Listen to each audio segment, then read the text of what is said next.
So in the previous video, we took a look at the formal epsilon-delta definition of limits and continuity, and I tried to kind of illustrate it using a particular example or for an arbitrary function, what it means to define a delta neighborhood and an epsilon neighborhood, as you can see over here.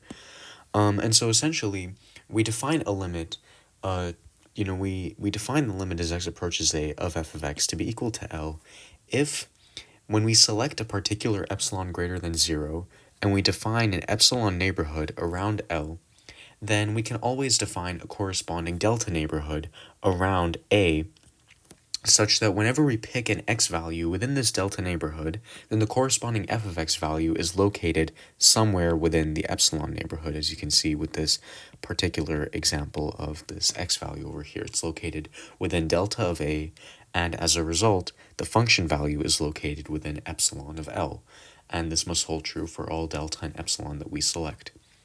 And so, using this definition, we're now going to look at a more formal definition of continuity. Again, this is something that you'll learn in real analysis, but it is still pretty interesting to get a little bit more of an elementary introduction to this, or a little brief overview of what continuity means in terms of real analysis. And so, over here, we say that a function f is continuous over omega, and omega is just like, the way you can think about it is kind of a small subset of the real number line. It can be like a small interval in the real number line. If for all epsilon greater than 0, and for all x is a member of that interval, there exists a delta is greater than 0, such that the distance between x and any a value, so kind of the absolute value of x minus a, is less than delta, implies that the distance between the function evaluated at a and the function itself is less than, this is not supposed to be 0, it's less than epsilon. So essentially, the way that we can interpret this, I mean, this looks very similar to our definition right over here of a limit. And so the way that we can interpret this is that the limit as x approaches a of f of x has to be equal to f of a, right? And so essentially, we're saying that we're continuous over omega if this statement over here holds true. And then we have another term, which is uniformly continuous. And this one, we kind of discussed what uniform continuity meant. However, maybe it's not the most precise term to use because this is what uniform continuity means over an interval. And so we say that f is uniformly continuous over this interval omega if for all epsilon greater than 0, there exists a delta greater than 0. So for all x is a member of omega, such that the distance between x and a, or x minus a, the absolute value of that, whenever that is less than delta, then the distance between the function and the function evaluated at a is less than, I don't know why this is less than 0, is less than epsilon. And so essentially, we know what it means for a function to be continuous in terms of limits. And in a calculus 1 sense, this is basically stating the same thing, but it's just using the epsilon-delta definition of a limit. And these two definitions of continuity and uniform continuity look kind of identical. The only difference is we're swapping the statement of these two conditions right over here.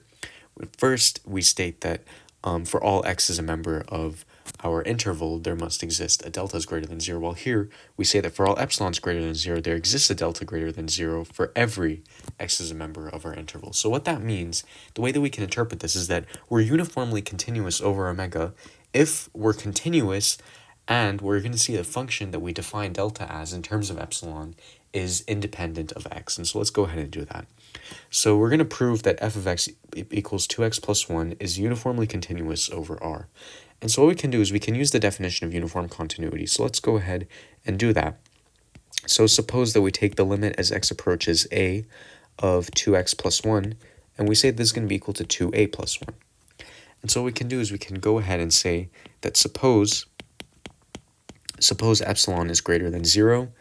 So we're going to choose delta to be equal to something. We don't really know what that delta is just yet. Such that whenever the distance between x and a is less than delta, then, and of course greater than 0, and actually we don't even need to specify greater than 0 in this particular case, because whenever we're looking at continuity, we actually don't consider it being greater than 0, while for the limit definition, sometimes they will specify that it has to be strictly greater than 0. But for continuity, we don't really need to specify that. In fact, we don't need that. So then we can take the distance between the functions. So 2x plus 1 minus 2a plus 1 in parentheses, so minus the function evaluated at a, is going to be less than epsilon. And so what we can do is let's go ahead and simplify this expression over here. So we get the absolute value of 2x plus 1 minus 2a minus 1 is less than epsilon.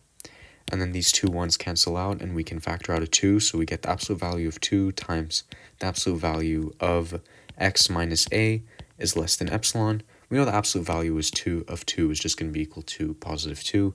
And so we can get x minus a is less than epsilon over 2. And so we came to this conclusion over here. We have x minus a is less than delta, and x minus a is less than epsilon over 2. And so essentially, what we can do is we can say choose delta to be equal to epsilon over 2, right over here. And whenever delta is equal to epsilon over 2, then the distance between the function and the function evaluated at x equals a is going to be less than epsilon, whenever delta equals epsilon over 2, and whenever the distance between x and a is less than delta. If we pick delta to be equal to epsilon over 2, then this inequality over here is going to hold true.